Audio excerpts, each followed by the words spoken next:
Hello friends, welcome to Lukshika Samil. நீங்க நம்ம சேனலை first time பார்க்கறீங்கன்னா மறக்காம Lukshika Samil subscribe பண்ணிக்கோங்க.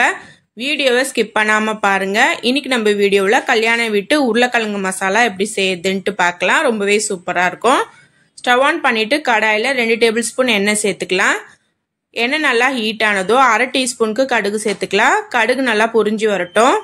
1/4 டீஸ்பூனுக்கு சோம்பு சேர்த்துக்கலாம். 1/4 டீஸ்பூனுக்கு உளுந்த பருப்பு சேர்த்துக்கலாம். எல்லாமே நல்லா பொரிஞ்சு வந்த பிறகு ஒரு பெரிய வெங்காயம் பொடிசா கட் பண்ணி வச்சிருக்கேன், அதை சேர்த்துக்கலாம். நல்லா கலந்து விடுங்க. வெங்காயம் வதங்கி வரட்டும்.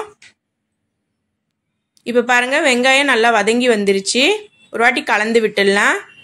1/2 டீஸ்பூனுக்கு இஞ்சி பூண்டு விழுது சேர்த்துக்கலாம். சேர்த்துட்டு நல்லா கலந்து விடுங்க. இஞ்சி பூண்டோட பச்சை வாசனை எல்லாம் போகட்டும். இப்போ இஞ்சி பூண்டு பச்சை வாடெல்லாம் போயிடுச்சு. ஒரு வாட்டி நல்லா கலந்து விட்டுடலாம்.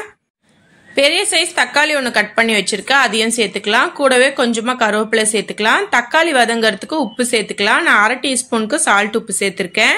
உப்பு சேர்த்துட்டு கலந்து விடுங்க. தக்காளி நல்லா வதங்கி வரட்டும். இப்போ தக்காளியும் நல்லா வதங்கி வந்துருச்சு. ஒரு வாட்டி நல்லா கலந்து விட்டுட்டு மசாலா எல்லாம் சேர்த்துடலாம். 1/4 டீஸ்பூனுக்கு மஞ்சள் தூள், 2 டீஸ்பூனுக்கு குழம்பு மிளகாய் தூள் சேர்த்துக்கலாம். நான் 2 பெரிய உருளைக்கிழங்கு எடுத்திருக்கேன், அதுக்கு இந்த மசாலா கரெக்டாக இருக்கும். ஒரு வாட்டி நல்லா கலந்து விட்டுருங்க. இப்போ இதில் நம்ம தண்ணி சேர்த்துக்கலாம். நான் 1 கிளாஸ் அளவு தண்ணி சேர்த்துக்கிறேன். தண்ணி ரொம்ப வேண்டாம், இந்த அளவுக்கு கரெக்டாக இருக்கும். ஒரு வாட்டி நல்லா கலந்து விட்டுருங்க. கலந்து விட்டுட்டு இது நல்லா கொதி வரட்டும். இந்த மசாலா ஸ்மெல்லாம் போகட்டும். இப்போ நல்லா கொதி வந்துருச்சு பாருங்க. ஒரு வாட்டி கலந்து விட்டுடலாம். நான் 2 பெரிய சைஸ் உருளைக்கிழங்க வேக வச்சு கட் பண்ணி எடுத்து வச்சிருக்கேன். இப்போ அதை சேர்த்துக்கலாம். சேர்த்துட்டு நல்லா கலந்து விட்டுருங்க. ஸ்டவ்வை இப்போ மீடியம் ஃப்ளேமில் வச்சுடுங்க.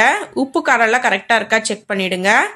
இப்போ தண்ணியெல்லாம் வற்றிட்டு நல்லா திக்காகட்டும். எண்ணெயெல்லாம் நல்லா பிரிஞ்சு வரட்டும். இப்போ பாருங்கள் எண்ணெயெல்லாம் பிரிஞ்சு நல்லா திக்காகிடுச்சு. நல்லா கலந்து விட்டுட்டு கடைசியாக கொத்தமல்லி தூவி இறக்குனா நம்மளோட கல்யாண வீட்டு உருளைக்கிழங்கு மசாலா சூப்பராக ரெடி ஆயிடுச்சு.